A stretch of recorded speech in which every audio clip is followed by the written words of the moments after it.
Programang ito ay rated SPG. Striktong patnubay at gabay ng magulang ang kailangan. Maaaring may masiselang tema, lengguwahe, karahasan, sexual, horror o droga na hindi angkop sa mga bata.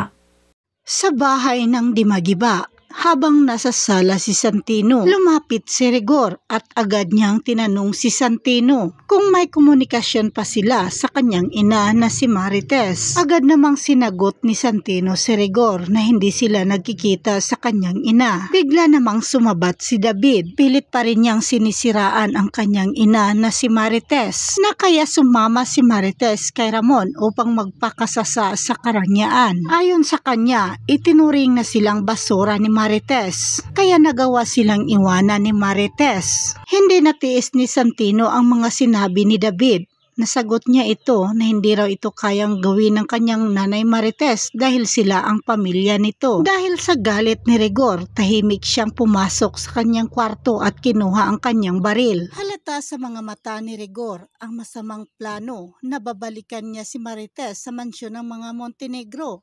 Hindi siya papayag na mapunta si Marites sa mga kamay ni Ramon. Sa kabilang banda naman, nakilala ni Don Julio ang kanilang bagong suppliers sa kanilang grupo na si Mr. Kwon. Kasama nito ang kanyang apo na si Veronica.